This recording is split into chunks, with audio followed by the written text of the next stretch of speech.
Thank you all for joining us this evening. I am delighted that we're here to start a double investiture. First for Jean Langkamp, MD, as the chairholder for the Douglas Danford Bond Professorship in Psychiatry, and Molly McVoy, MD, as the chairholder of the Rocco L. Mata Professorship in Child and Adolescent Psychiatry. And I want to thank the families who were able to join us. We don't have anyone from the Bond family here, but we do have Jean's and Molly's families here, so I'm glad to be able to have that collective group, and I'm delighted to see as many psychiatrists in the Department of Psychiatry that we have joining us this evening. So as you know, it's one of the most fun things that a dean gets to do is to bestow endowed professorships onto its most accomplished faculty, encourage them to stay here.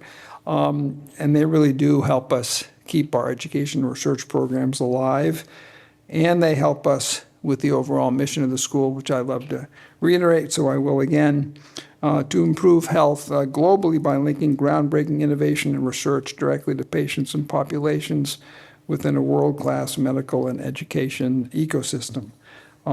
We've just revised and tweaked our mission statement, and Dr. Logio is here, and she gets credit for the most recent update, so thank you. She'll tell you about that. Now, professorships in psychiatry here in the School of Medicine are actually pretty amazing.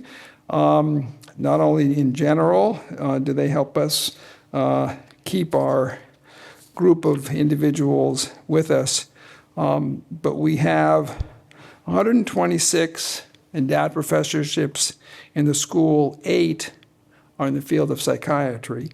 So all you psychiatrists, if you want to keep ahead, we need more endowed professorships, and we have another one coming. So it's more than any other discipline that we have. So I'll just remind you, there's the Seiler Family Professorship held by Jeff Janata, the Douglas Lenkowski Professorship held by Martha Sajatovic,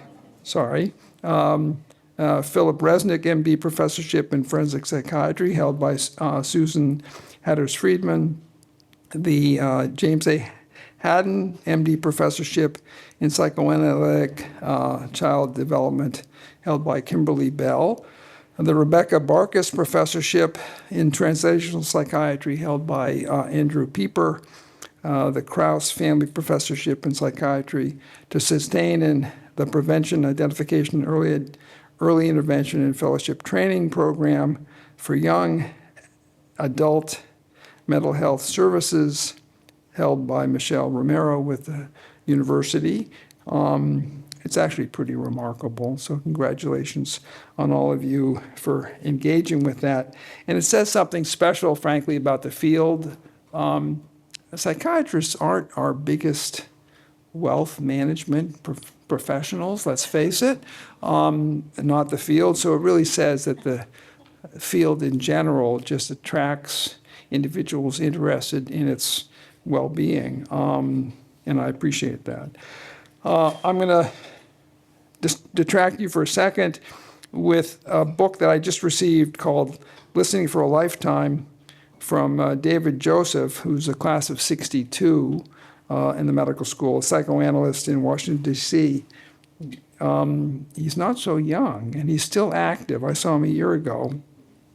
And I just quoted this to our medical students on their professionalism day, so I'm reading it out.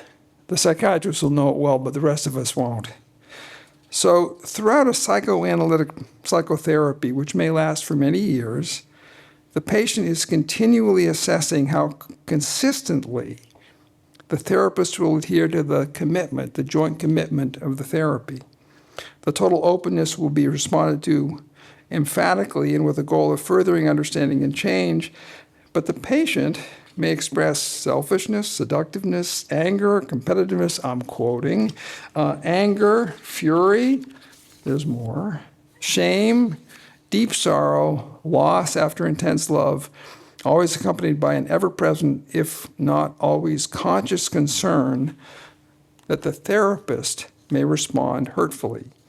Every therapist will at times be profoundly unsettled and wounded by the patient's words and behavior. Trust has to be earned over a meaningful period of time, and trust, only when repeated and tested, will survive. So that was my message. The medical students, it was really about trust and how you engage and entertain deep conversations with patients. And then further, I would comment that I'm delighted that our professorships in the School of Medicine have allowed me to, of that 126, so 51, half are to our incredibly accomplished women faculty. So without further ado, let me introduce Dr. Magarian, who's here with us as the Chief Executive Officer for University Hospitals Health System and holder of the Jane and Henry Meyer Chief Executive Officer Distinguished Chair at UH and a professor of otolaryngology in the School of Medicine. He has been the president and now CEO, moving up since being appointed president in 2019. Helping the university hospitals and the city through the incredible pandemic, and has been remarkably effective as a leader now nationally in the conversation about the support for CMS funding to hospitals, and locally has been remarkably effective helping us navigate and coordinate the Cleveland Innovation District. So, Dr. Magarian. Thank you, Dean.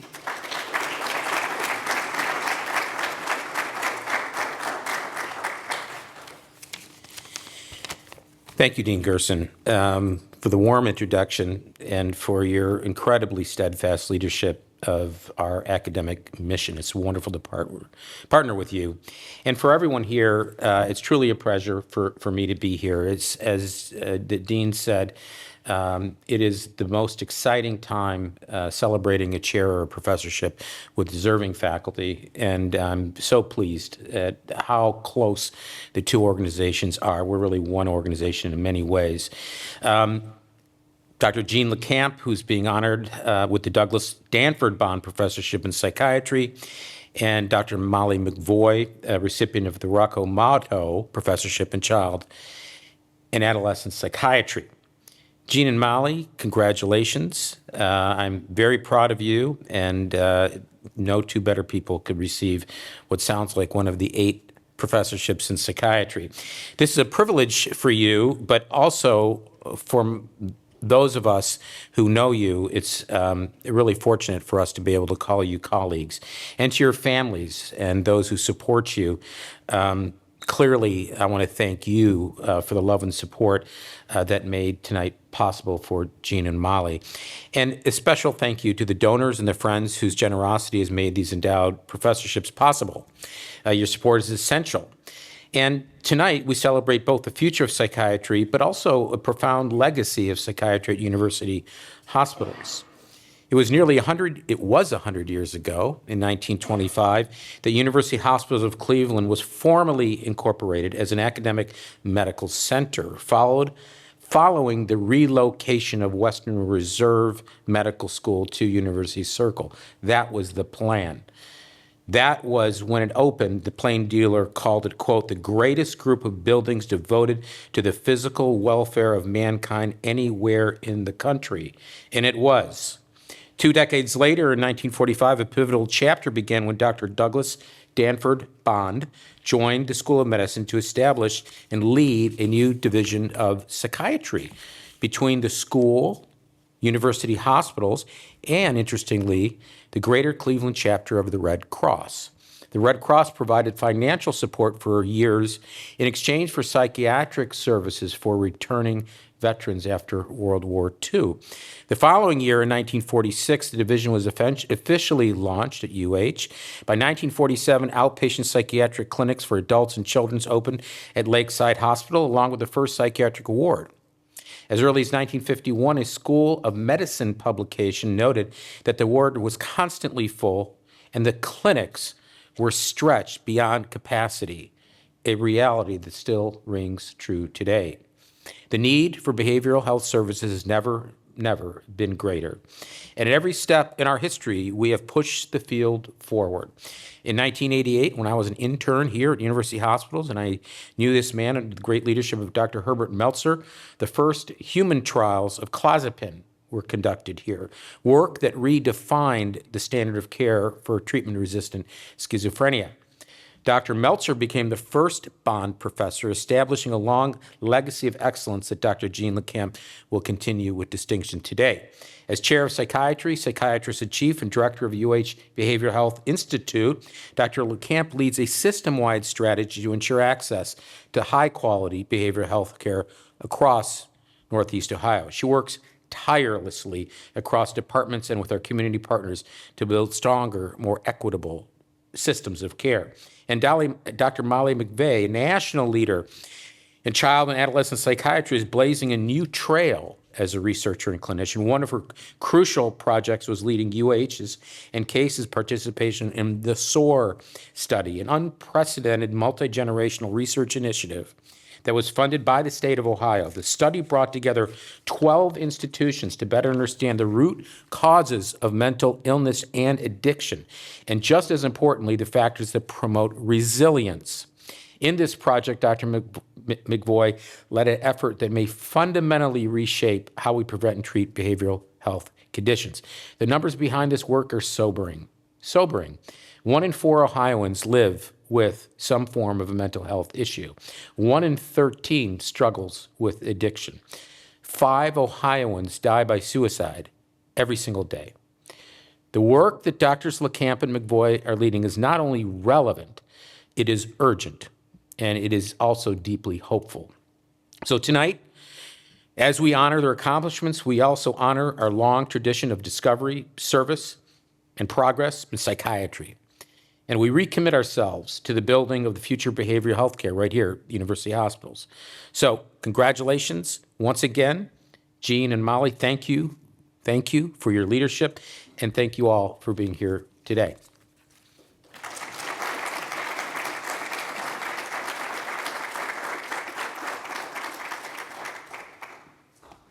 So I'll move on to our first professorship, and that will be the Rocco L. Motto, MD, Professorship in Child and Adolescent Psychiatry. Most of us have little knowledge of Rocco Motto, so I'll go back and give you a little background in history so we know where we're coming from. Rocco was a child psychiatrist and psychoanalyst and the medical director of the Reese Davis Child Study Center in Los Angeles for more than 20 years, but he was born in Cleveland in 1917 and started working with young people when he was a child, spent much of his free time at a boys' club and later worked at summer camp for children as an employee. He graduated from Ohio Wesleyan University in 1939, earned his MD degree from our School of Medicine here, 1942. Then he joined the Air Force. He was a flight surgeon based at Scott Air Force Base in Illinois during the Second World War. After military service, he and his wife, Verna Hawk, moved to Los Angeles, where he did his training in psychiatry at the VA hospital in the early 70s, and then helped to found the Graduate Center for Child Development and Psychoanalysis, Psychotherapy in Los Angeles, where he offered degrees in child psychology.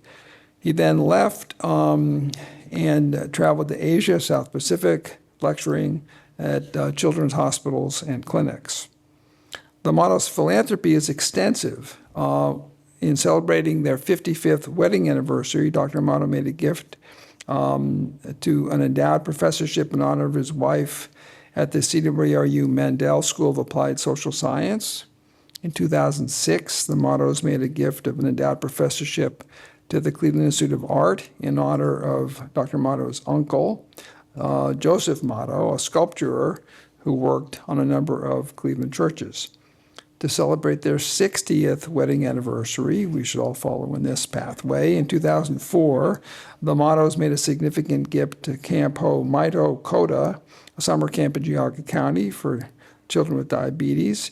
In addition, they've made numerous gifts of supporting scholarships at the Art Institute and in the Department of Ophthalmology of Case Western for medical students to do research on the eye. Shortly after his death in 2006, Mrs. Motto made a set of her husband's choice of profession. He realized that sooner you reach someone young who have a problem, the better chance that they have for an adult life, as we heard from Dr. McGarrian. And she helped then to establish the Rocco L. Motto MD Professorship and MD in Adolescent Psychiatry in celebration of what would have been their 65th class reunion. Mrs. Motto passed away a little over a decade ago in 2013. I am delighted that we're able to confer this professorship on Molly McVoy, and much as I would love to introduce and say more about her, I get to introduce Dr. Simon, who will say more about her, so you don't have to hear about it too many times. And I am delighted to turn things over to Dan Simon, President and of Academic and External Affairs and Chief Scientific Officer for University Hospitals, Professor of Medicine, and Senior Associate Dean for Academic Affairs for the School of Medicine. And we have had the honor to interact for more than 2 decades. Dan.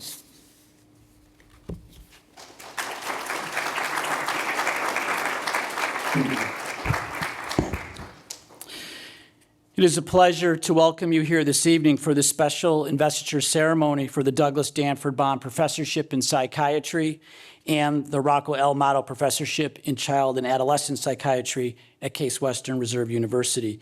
It is truly an honor and a privilege to participate with Dean Gerson and Dr. McGarrian in acknowledging the accomplishments of these 2 illustrious and renowned academic leaders, Drs. Jean LeCamp and Molly McVoy. Endowed positions represent prestige, leadership, and great responsibility for our distinguished shareholders. These perpetual funds enhance clinical discovery and medical education, both of which are essential to the future of medicine. I can think of no others more deserving of these honors investitures than Drs. LeCamp and McVoy. Your work in behavioral health and psychiatric conditions is literally saving and improving lives every day. We applaud your dedication and are thrilled to celebrate this career milestone with you. It is now an honor to introduce Dr. Molly McVoy for appointment as the Rocco L. Motto Professorship in Child and Adolescent Psychiatry. Dr. McVoy is a nationally recognized leader in child and adolescent psychiatry, serving as associate professor in the Department of Psychiatry at Case Western Reserve University School of Medicine and University Hospitals Cleveland Medical Center. Her academic journey began with a Bachelor of Science degree in biochemistry from St. Mary's College, where she graduated summa cum laude, followed by her medical degree from the University of Cincinnati College of Medicine, where she was elected to Alpha Omega Alpha and selected as the commencement speaker for her class. She completed her residency in general psychiatry and fellowship in child and adolescent psychiatry at University Hospitals Cleveland Medical Center. From early on, Dr. McVoy established a career in leadership, advocacy, and education. She served as a chief resident and chief fellow, later going on to direct the Child and Adolescent Psychiatry Fellowship Program at University Hospitals from 2013 until 2023. Under her leadership, the program expanded its research integration and community engagement footprint. She currently serves as the clinical research operations lead in the Division of Child and Adolescent Psychiatry.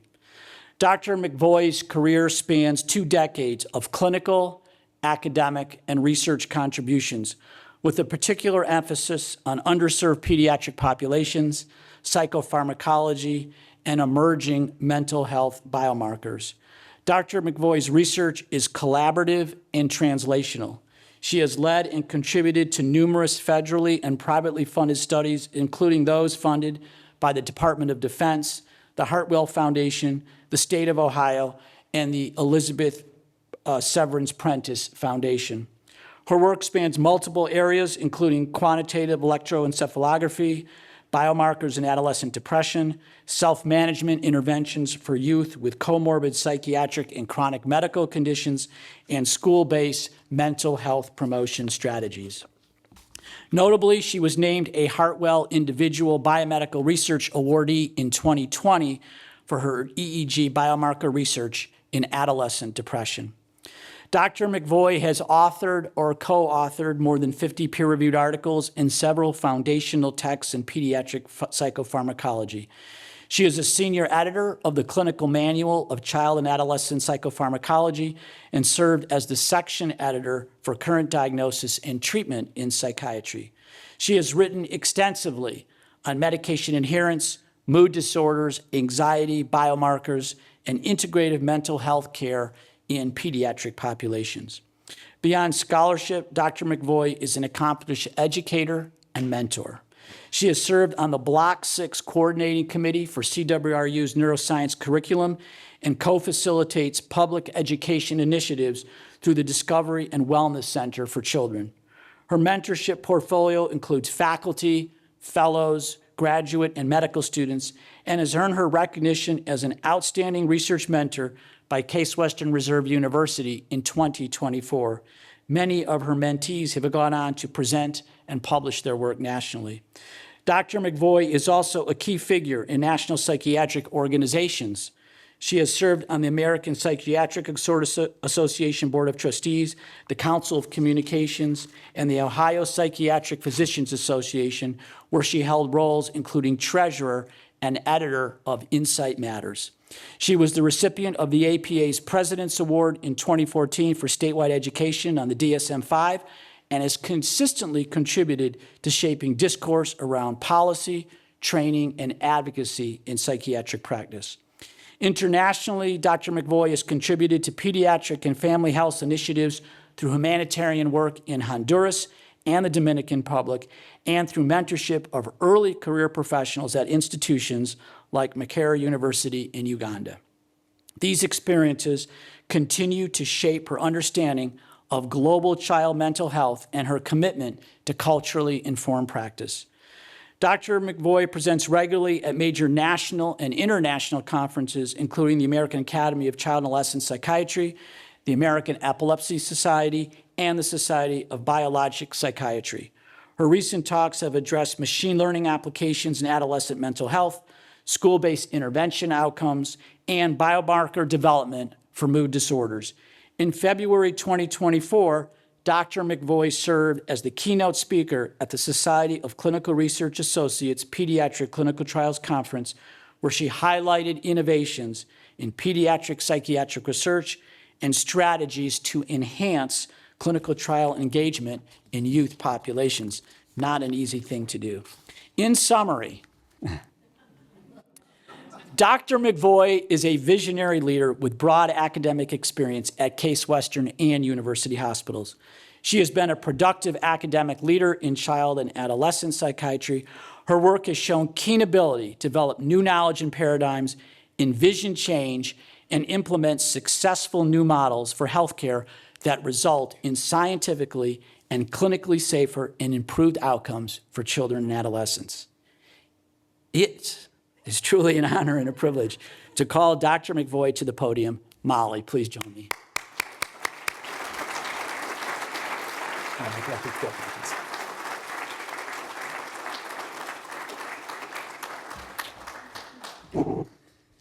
Wow, thank you. I felt like you might have been talking about someone else when you were talking about all of those things, Dr. Simon. And I wish I had known you were a purveyor of those kind of shoes. I would have 100%. I thought about wearing my Converse tennis shoes, which is my usual MO, but wasn't sure. Now I know I can do that. So much gratitude that everyone is here, and so much gratitude I get to share what's brought me here and the things that I hope for children, and gratitude if I get teary as I already am, because I really do have a lot of people that are with me academically and in my life. As we were getting ready for this, Eric, who has been awesome in organizing this, sent me your job on these slides, what I was supposed to do. The first was to say, what's your story? And then the second was, please explain what exactly it is that you do here. So as a explanation of what's coming next, that's what I'd like to share with you guys, is what's my story and what exactly is it that I do here. So on here, I'm not going to read this, but Mr. Rogers is one of my heroes, and many of us in child psychiatry, Mr. Rogers is one of our heroes. He said early, what you can mention, you can manage. And so I spend a lot of my time figuring out how we can put words to things that are unmentionable. And if there aren't words, like with biomarkers, how can we find ways to identify what it is that is happening in a kid's life to help make their life better and succeed in the future? So if any of you have spent any time with me, know that McVoys travel in a pack of 10. And so this pack of 10, I'm really grateful is here. And the pack of 10, when I think about, a lot of times people talk about their academic family tree or their academic genealogy. I'm really lucky that my actual family tree starts my academic genealogy. So it's no surprise that I'm working with kids, and no surprise that I'm working with little kids and can't help it that I want to learn more. So in that upper right-hand picture, that's my grandma. That's Oma. She's my son and niece and nephew's great-grandma, and she was a kindergarten teacher and a very developmentally minded kindergarten teacher. So she's one of my first teachers about how little kids work and how you talk to them and how you help them. And then in the upper left corner, that's my mom. And in the middle is my son, who's either thrilled or embarrassed to death that he's in this many pictures. And she was my next teacher about how you talk to kids. She's a microbiologist by training and a preschool teacher by trade, so that she could be an awesome mom to my sister and I. And helped us learn how to talk to kids and instilled my love for kids along with my grandma. And been very lucky that they have been part of the teaching of our fellows. And so really my academic and actual family tree work together. And on the bottom, this is that herd of 10 I was talking about at my med school graduation. And I knew from the minute I went to med school that I was going to work with kids. But what that looked like, I've taken a little bit of an unusual path in what that looked like with the support of this herd of 10 that is my actual genealogy that's led to my academic genealogy. And again, no surprise that I'm working with kids. I was that kid. I totally was. That 10-year-old that said to people, I'm going to be a pediatrician. Because my mom, my grandma worked with kids. They loved science. I loved science, wanted to work with kids.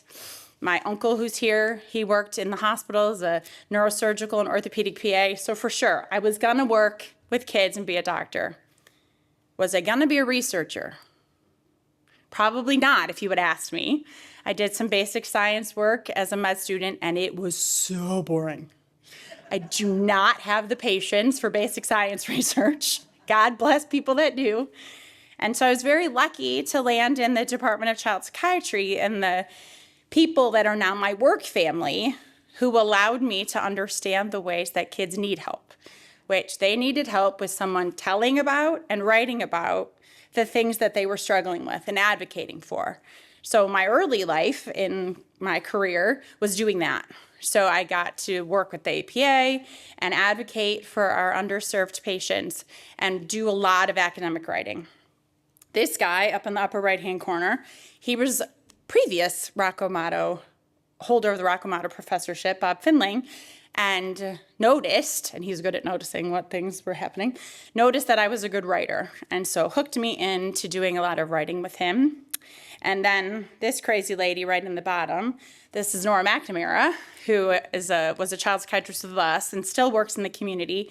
And we worked together on a lot of clinical trials, collaborating with pharmaceutical industries, and loved it. So she and I loved to learn. We also loved that it was okay. As a part of our research, we were sitting on the floor while kids were running around like maniacs in our offices. And at that point, I was like, oh, okay, so it doesn't have to be like in the lab. I like this. And so again, we had this awesome, my current work family, and this is one of the times I may tear up in advance. I have gratitude if that happens, of this amazing group of these powerhouse women that are in the behavioral health research group. The previous holder of the Rocco Motto Professorship is Martha Zajadovic. She's sitting back there, and she's one of the most generous mentors and humans that I have experienced, especially in academic medicine. And so as that niggling was happening, I liked writing, I was kind of doing these things. Martha would say, well, you keep doing these things, you should probably get funded. Like, you should get paid for doing these things. And you should write up what you're doing. And so I started to do that and meet this awesome collaborative team. And I remember very clearly, Sam, I don't know if you remember this, Sam's my son, but early on as I was learning how to develop grant writing and develop new areas of interest, I was learning about electroencephalography. Dr. Simon, as you mentioned, one of the biomarkers I'm investigating, and I knew nothing about it other than I had seen neurologists do it. And so every time I want to do something new, per Martha, you start with a review. You do a review on the topic. So I'm in my house with papers all over the house. And it was just a mess, and I didn't know what I was doing. And Sam comes in and goes, what's happening? And I explained, this is research. And he's like, this is research? I was like, yes. Very early on, learning that the fancy also came with the real practical was a wonderful gift that this work family, this behavioral health team that I continue to collaborate with, endowed me with and allowed me to get the grants that I have and continue working on the progress to help kids. So my family genealogy and my academic genealogy overlap, and it's no surprise, probably the most surprise to me that I am where I am today. So now I'm moving on to the assignment that Eric gave me of tell us what exactly it is you do here. I'm very lucky to be able to do all three of the mission of our academic medical center, which is to heal, to teach, and to discover. And I've done that kind of in that order. And I've noticed that's not a really common experience to be able to do all three. So I started as that kid doc taking care of patients. And then I was in charge of running our fellowship, teaching our new residents and fellows how to take care of kids. And now I get to do research and learn more and help hopefully do better by those kids that we've been able to serve. So now I'm going to talk just very briefly about the kinds of research that I'm doing. What we want to do broadly, right? So the brain's connected to the rest of your body. We want to optimize how well and how healthy kids are. Gratitude, Ellie, and Sam and Theo. That's my son, my nephew, and my niece up there. And one of our Halloween costumes where they went as doctors, patients. But what we want to do is help kids be better. So one of the reasons I continue to do research is that I am amazed by the questions we haven't answered for children. So there's many questions to be answered for everyone, but often there's a wealth of literature on, say, epilepsy in adults. And then I say, what do we know about kids? And there's 2 articles. And I am struck, like, this can't be. I can't be the first person that's asked this question. Often, I am the first person that's asked this question, followed Martha's advice, written it up, and then worked to figure out how to study it. If we think about kids with chronic health conditions, if we can get them when they're young and teach them how to be more well, we can make an incredible difference in how they then live their lives. So the overarching goal of the research that I do is both with medical conditions and with mental health conditions, get them early and help them transition to adulthood in as healthy of a way as we possibly can. And as Dr. Simon mentioned and Dr. McGarrian mentioned, unfortunately, this is urgent to do good research and do better by teenagers.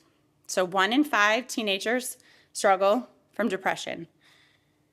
More kids in the last decade have died from suicide than from all of those other illnesses combined. And if any of you know Andrew Pieper, who is one of my mentors, he didn't believe me when I showed him this graph. He was helping me with one of the grants. And I said, no, really. And so it's tragic that suicide has killed more youth in the last 10 years than all of those previous causes combined. And it's one of the not greatly funded types of illnesses that are devastating to youth. So persistence in figuring this out is really important. The other frustrating thing, I know, as someone who likes to see numbers and likes to see measures of things, is we don't have any tests. We don't have any objective, quote unquote, markers for things. And that has a lot of implications. So one, it makes it more difficult to delineate this problem from that problem, but it also is stigmatizing.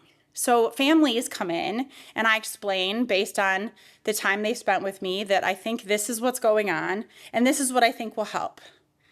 And they either say, okay, but how do I know that's really what it is?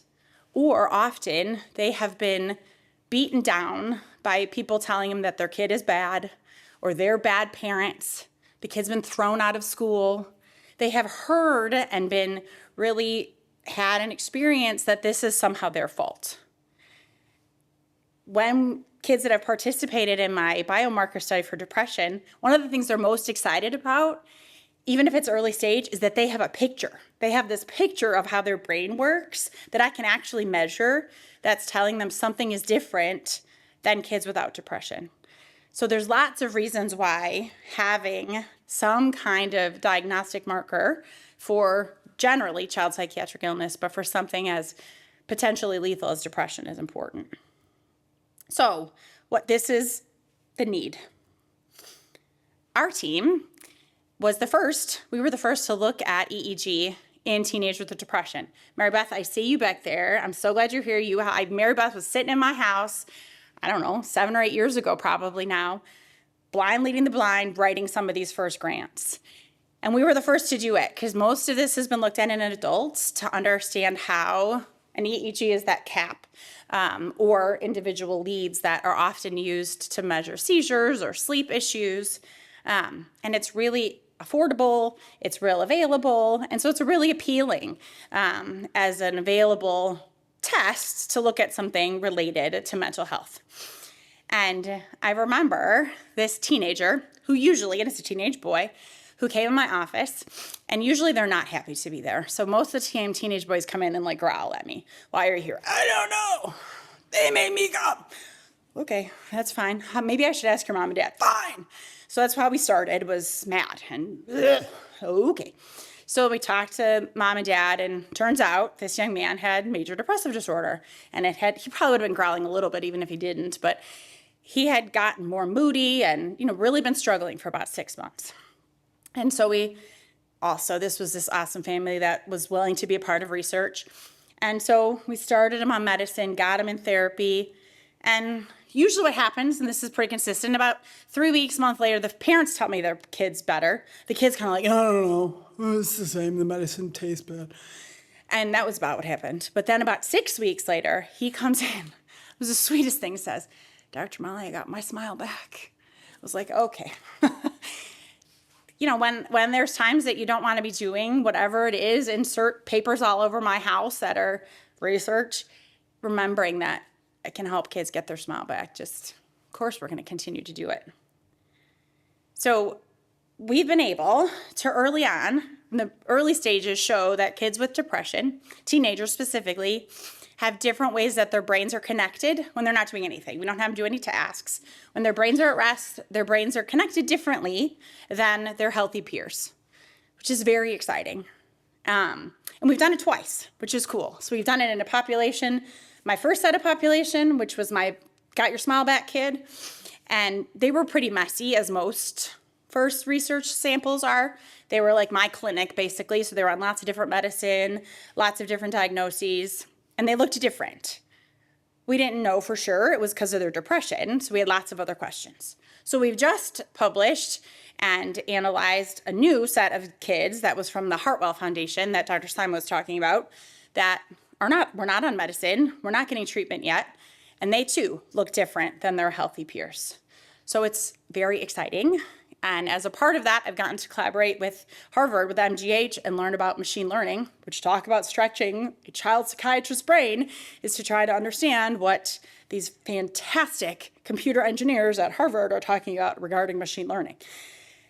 So now we're developing an algorithm to see if we can't predict who's going to do better with treatment and if the kids who do respond look different than they did when they came in my office.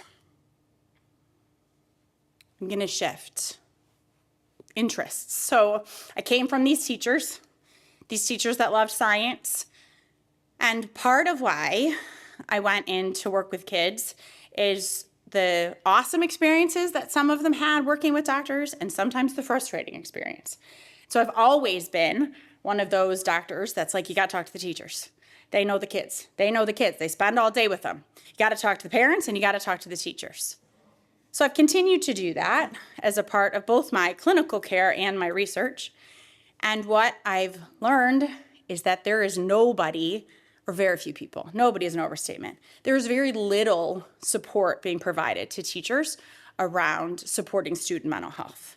So kids are in crisis and there's very little happening to support those bodies on the ground that know children the best.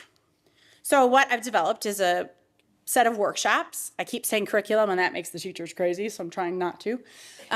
Set of workshops that help support the teachers around student mental health. And State of Ohio got really excited about this, so this was fantastic. We're in the process of trying it out and seeing if it does what I think it does. And the teachers are very excited about it, and I will keep you to be determined. Stay tuned for the results of that. So that's the heal when I get to continue to be the kid doctor, the discover, and to teach. So I was the training director, and now I continue to get to teach, especially with this endowed professorship. So this upper right corner, this is good old Dr. Hertzer, John back there, who is the chief of our division.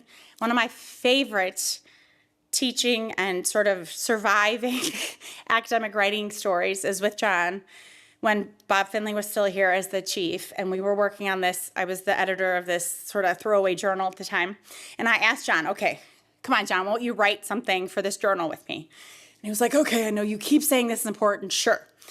So he starts to write it. He goes through multiple revisions, and Bob's MO was to make like one mark on something and send it back and ask you to rewrite the whole thing. And then do that like 4 or 5 times. So at some point, John comes to my office and goes, at what point does Bob just write it for you? Never, John. Like, he's never going to do it. But we can do it together. So it was one of my favorite things was to work and have it just summed up what the experience is like. And I have had the pleasure now of being the go-to mentor for many of our young, I'm not young anymore, many of our young residents, fellows, new faculty, as they develop their careers in whether it's teaching, clinical work, or in research, which has been really a pleasure.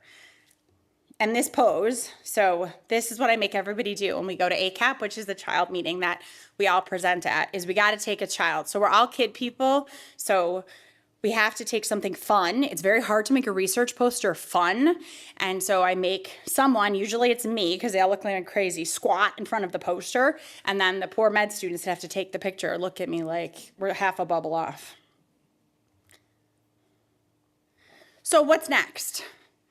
With the endowed professorship, you all know this, in this current climate, having stability is invaluable to be able to plan. And I just met with our operations manager last week, and we could plan for like a couple years, which in the current climate is amazing. And so we're able to think about what I want to do in the future and what our research team wants to do in the future. So we want to expand that work I was talking about with teachers beyond Northeast Ohio. State of Ohio has been an amazing partner, actually, and so we're working on looking at how we can do this in other places. Continue to collaborate, so I'm continuing to prevent Alzheimer's. Martha will tell me when I'm learning about machine learning with partners like MGH that are doing things using these big data sets that I get from my biomarker research to understand how we can better assess and predict treatment response in kids. Develop evidence-based interventions to help youth with chronic conditions do better across their lifespan. So there are several interventions that our team has developed for adults with chronic health conditions, and all of the participants tell us, oh, I wish I had this when I was a kid. And I am a pest.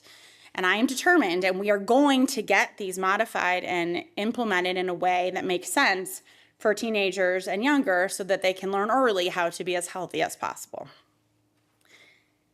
And as I mentioned, this stability is important, so important. And the amount of funding, and this is pre the current situation, kids and mental health in kids just get such a small piece of the pie. So having support that allows me to continue to write the grants to everyone that I can think of to help support this important work is critical. So this is Rocco Motto. This is Dr. Motto, who is now going to be up there with Mr. Rogers. So one of his, I think this was his daughter, who said when they were endowing the professorship that Dr. Motto realized the sooner you reach someone young who has a problem, the better chance they have in their adult life. He got it early. He and his wife were visionary that they understood that we needed to provide this stability. So the sooner we get these things early, both from a mental health perspective and from a physical health perspective, the better it is for everyone. And so it's with so much gratitude that I accept this endowed professorship. I'm so excited to continue to do the work that I've been able to do so far, and so excited to co-celebrate with you, Jean. And it's just been wonderful, and I want to thank you all for being here.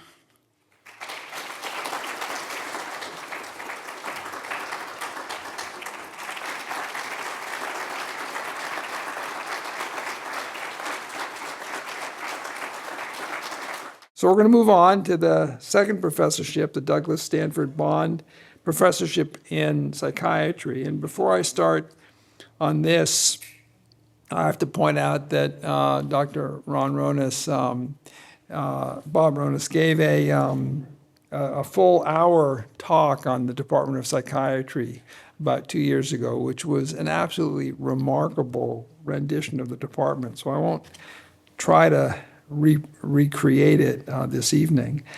But suffice it to say, Dr. Bond was a prominent psychiatrist and educator, was a dean of the medical school from 1959 to 1966, and had been the chair of psychiatric services for university hospitals from 1946 to 1969. So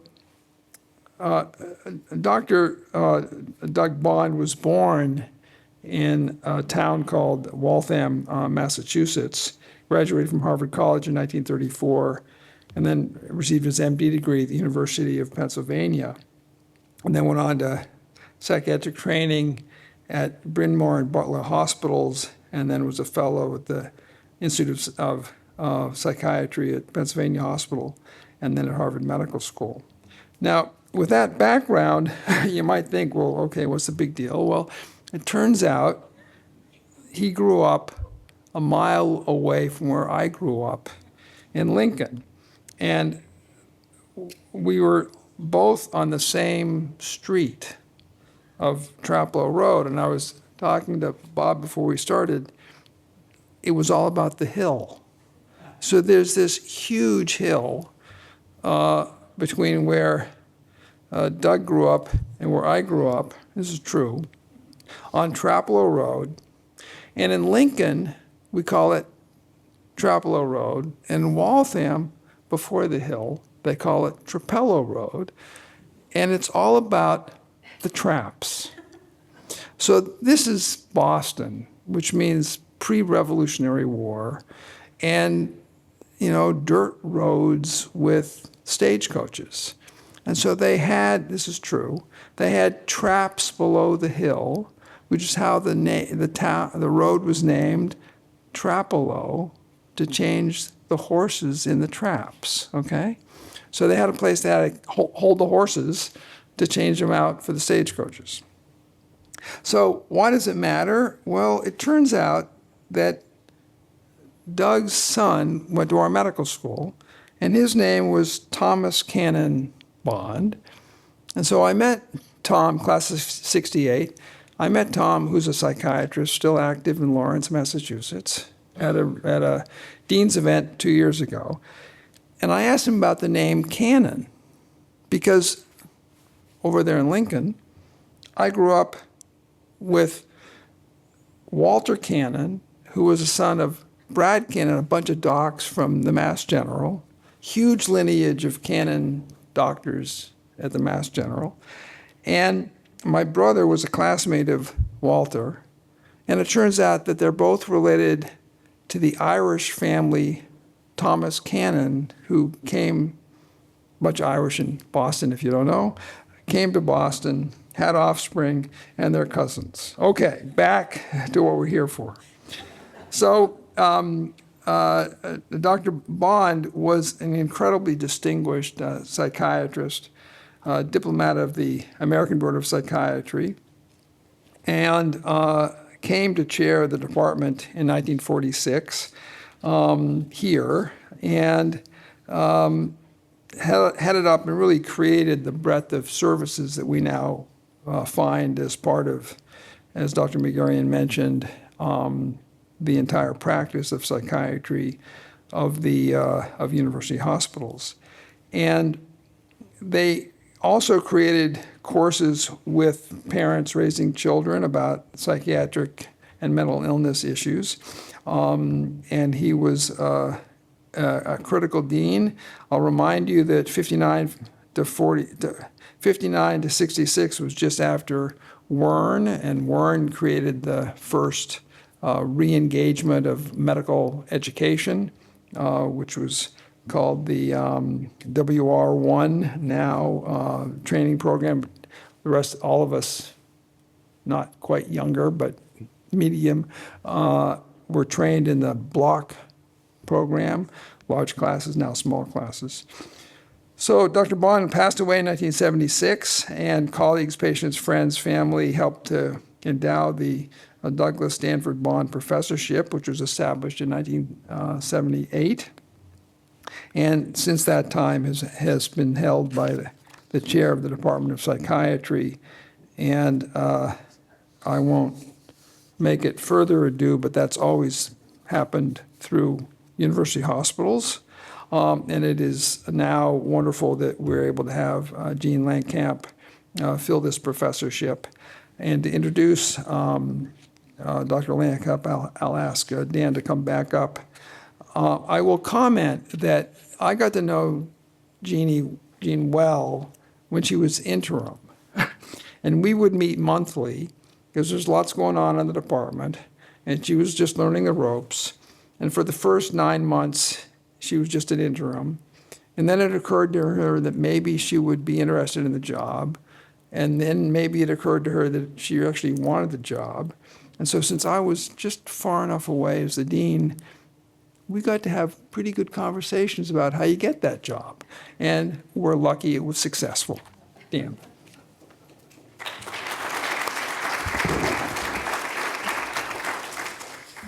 It is an honor and privilege to introduce Jean Langkamp for appointment as the Douglas Danford Bond Professorship in Psychiatry at Case Western Reserve University. Completing undergraduate studies at the College of Worcester in 1993, Dr. Langkamp joined the UH Department of Psychiatry as a CWRU Research Assistant 1 in the Mood Disorders Research Program in 1995. Thus, this year not only marks Dr. Langkamp's appointment to the Douglas Danford Bond Professorship in Psychiatry, but it also marks the 30th anniversary of entering the department for which she currently serves as chair.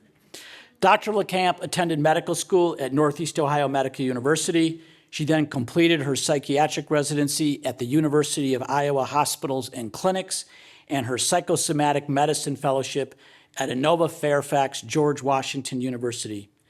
Dr. Langkamp rejoined the team at University Hospitals Cleveland Medical Center and Case Western Reserve University School of Medicine, this time as an attending physician rather than an assistant, in 2008.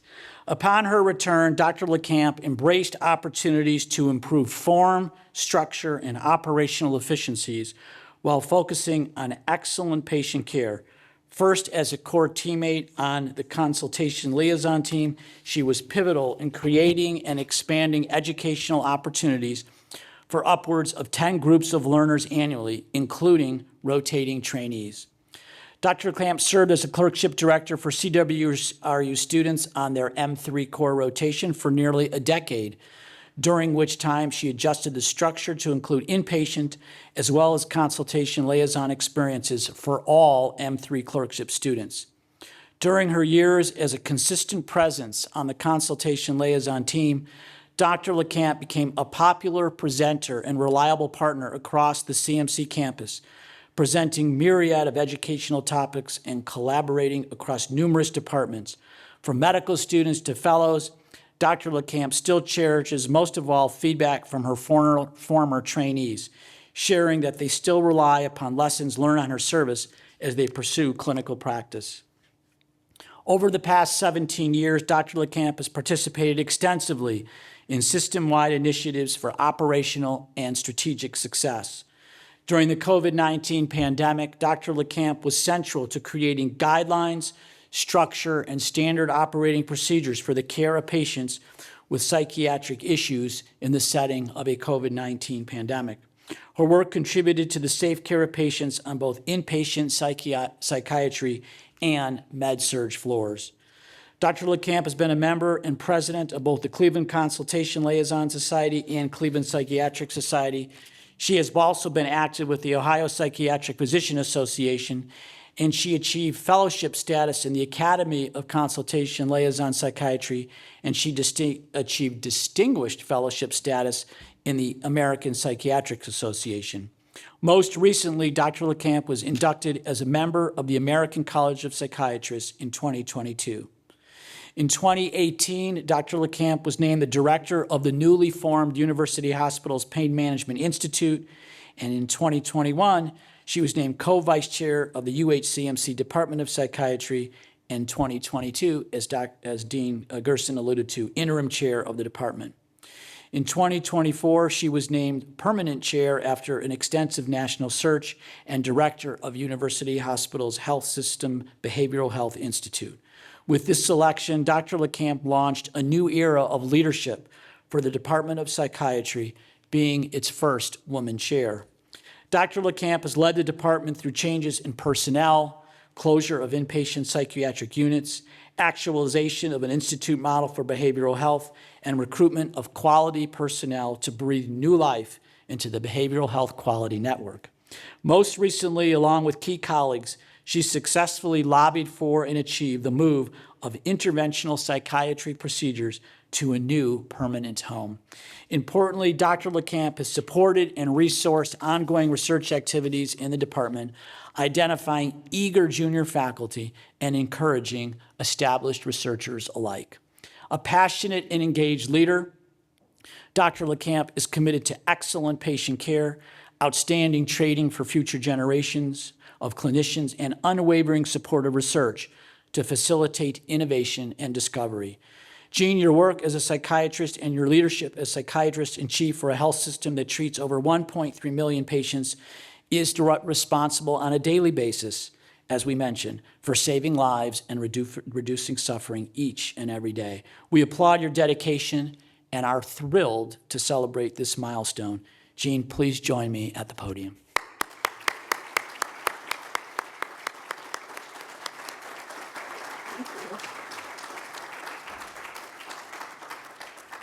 Thank you so much, Dan. And thank you, everyone, for being here. I am so honored to be here, and as Molly experienced, could be a little verklempt at times, so bear with. I'm honored to share this day with Dr. McVoy, of course, also with Dr. Ronis, a previous bond shareholder. And this presentation may give you some insight, not only the difference between a researcher presenting to you and a non-researcher presenting to you, also maybe the difference between a child psychiatrist presenting to you and not. So here we go. So first, just a few more words about Dr. Douglas Danford Bond. So as Dean Gerson mentioned, although I don't have all of the street and coordinates in my notes, Dr. Bond did arrive at University Hospital, well, at Case Western Reserve University, after completing all of his training. Importantly, during World War II, Dr. Bond was chief consultant for the U.S. Army 8th Air Force, and he later wrote The Love and Fear of Flying, which addressed the symbolism of flying in military service as well as the neuroses of flying. Douglas actually married Helen Cannon, the Cannon family previously referenced, in 1937, and they had 4 children, including Thomas, who also became a psychiatrist, as Dean Gerson mentioned. And it was during a conversation with Dr. Joseph Wern. Those of you familiar with university hospitals will know the Wern name. And Dr. Wern was the new Reserve Medical School dean. And during that conversation, Dr. Bond was convinced, perhaps unexpectedly, to move to Cleveland to become the new division chief of psychiatry within the Department of Medicine with Red Cross support, and that was in 1946. It was not until 1956, when Hannah Pavilion Psychiatric Hospital was opened, that psychiatry became an individuated department, with Dr. Bond as its first chair. In 1959, Dr. Bond was asked to become dean of the medical school and was widely heralded as the first psychoanalyst to be a dean. That was unexpected, for sure. During his time in leadership, patient care, physical facilities, teaching, and research expanded, and as Dean Gerson mentioned, the field of psychiatry gained new importance throughout Case's 4-year medical curriculum. While dean, Dr. Bond reportedly remarked that the only difference between being a psychiatrist and being dean was that now his patients had tenure.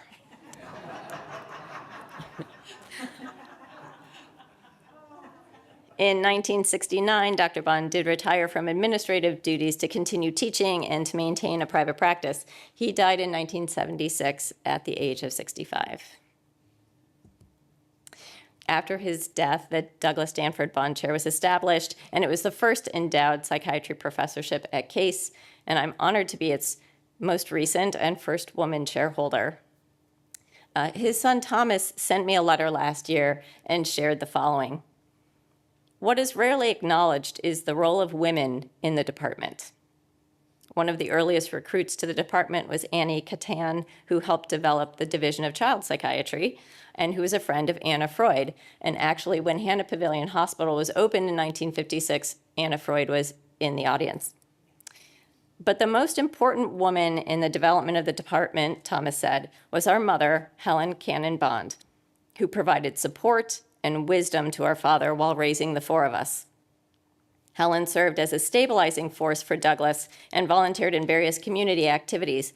Her efforts toward improving literacy in elementary schools of Cleveland by establishing over 100 school libraries was recognized by the mayor with a day in her honor.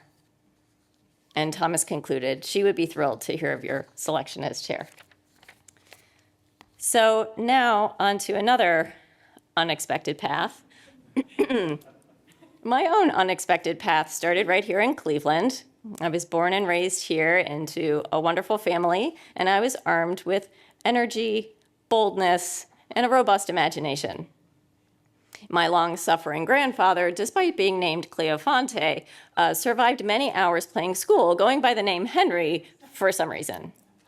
I think this must be where my passion for education was first apparent. In childhood, I made deep connections, and I now have had some childhood friends for close to 50 years. After a wonderful college experience at the College of Worcester, collecting still more lifelong friends, I moved back home. With a degree in psychology and a minor in philosophy, I quickly found myself ill-suited for employment. After a brief foray into the retail industry, I was fortunate to become employed through Case as a research assistant 1 in my current department. My lightning bolt moment came one day when I was lamenting the psychology master's program that I had begun, complaining to my psychiatrist boss, it's going to take me 4 years to get this master's degree. That's so silly. People go to medical school in 4 years, to which he shot back, so go to medical school. So it was quite suddenly then that I became a temporary Viking, taking all the science courses I had avoided in college at Cleveland State. sometimes working full-time days and then taking full-time night courses, I was on a lengthy and challenging mission. However, after completing post-baccalaureate classes, I was accepted at Neo-UCOM, now NeoMed. The University of Iowa provided me with amazing residency training and still more dear friends. A new era then began partway through my residency with the death of my father. Pressing on for the next 2 years, I then entered consultation liaison fellowship training, then called psychosomatic medicine fellowship at GW and Inova Fairfax Hospital in Fairfax, Virginia. During my fellowship year, I felt like I had barely completed my boards when my fellowship director said, "You're going to need a job." And I was back on the job search. And so it was that I met the CL director here at UH, and the rest is history. I've been fortunate to participate on the division, department, School of Medicine, and hospital system levels with various staffing and leadership roles, and most recently being named chair of our department. We are already making strides toward expanding our system-wide and region-wide impact, with much more to come. Now, we're going to continue a trip down memory lane briefly. So my first of 3 case research jobs was in the Triangle office building, now the site of the Museum of Contemporary Art, although some of my patients were admitted at Hannah Pavilion Inpatient Psychiatric Hospital. My second research position was through family medicine in the Cornell Medical Building, but also I worked a little bit of time over at Rosary Hall, and my third and final position was in Robb House. It should be stated that I do not take personally the fact that 3 of those 4 buildings are no longer standing. And now, of course, our department is housed at the Walker Building. And so now you have all the photographic proof that you need that I first joined my current department 30 years ago, and also that ID pictures really never get any better. So as Dr. McVoy mentioned before, the prompt, "What exactly do you do?" was very on the nose. So what exactly do I do? So for anyone who has heard me speak about our role as clinicians, I believe our job is to take excellent care of patients. In fact, it was Dr. Joe Zarconi at Neo-UCOM who started us off as M1 students with the refrain, "The patient is why I'm here. The patient is why I'm here." And I truly believe that still to this day. I'm a consultation psychiatrist or medical psychiatrist. Although I do have some outpatients, most of what I do clinically entails seeing patients admitted medically or surgically in the regular hospital if they have psychiatric or behavioral concerns which catch somebody's attention. Some patients may never have seen a psychiatrist before, nor do they ever want to. Some are very familiar with our services.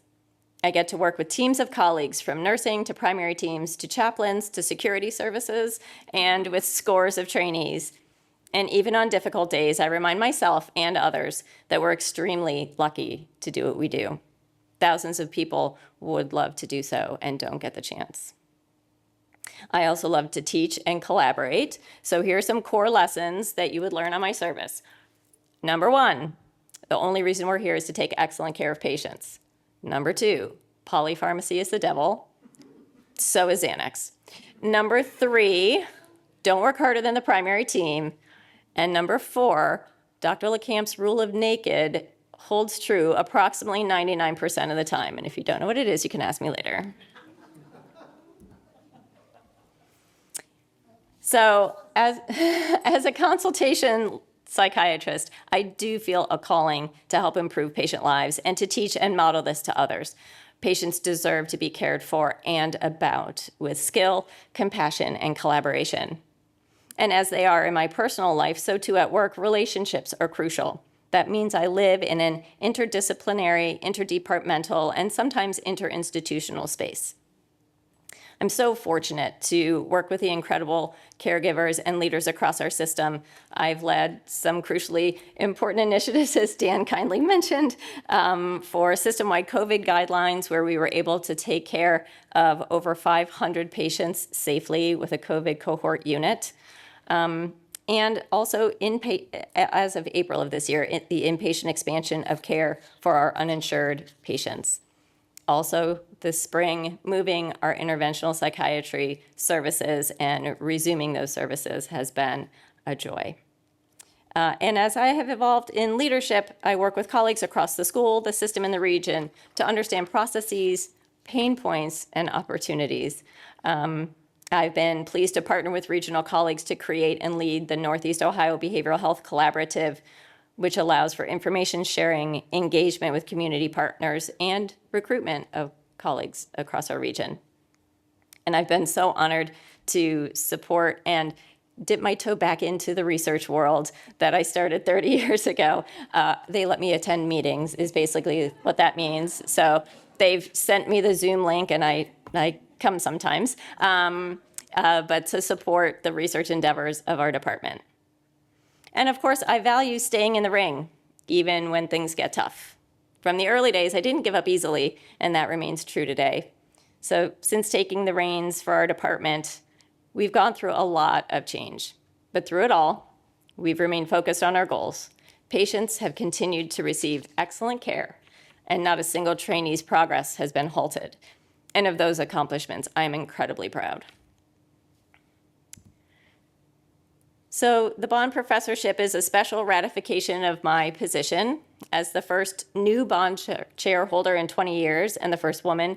The impact of this honor has not escaped me, with one of my goals being to renew our department's prominence in research. The Bond chair will facilitate my support of faculty members who are embarking on a research career, and just maybe in the future, it might support research of the chair herself.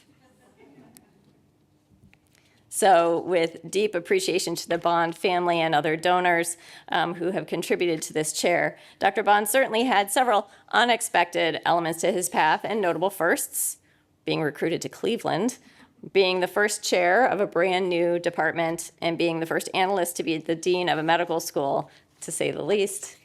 I plan to keep the unexpected theme going strong, and I've already achieved several firsts for the department, so I hope Dr. Bond will be pleased. Wrapping things up quickly, I simply want to thank my family, my friends, and my colleagues. Words cannot sum up my gratitude.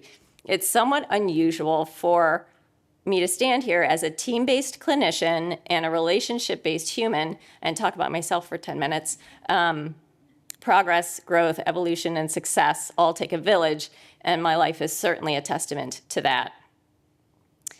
It is not hyperbole to say that my family means everything to me.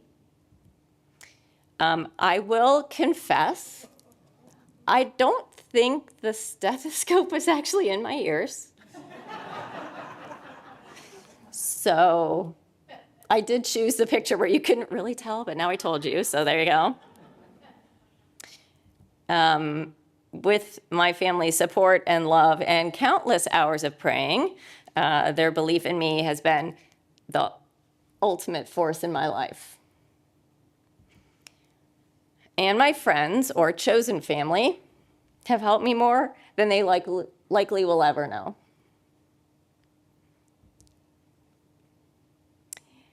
And while it is due to the support of friends and family that I stand here today, without my colleagues, there would be no need for me to do so. I feel incredibly fortunate to lead and learn alongside these teammates. And then finally, to the women chairs and institute directors across our system who've been such great examples, supporters, and colleagues, I'm so appreciative. Thank you all so much for your attention, and I am incredibly grateful for this honor today.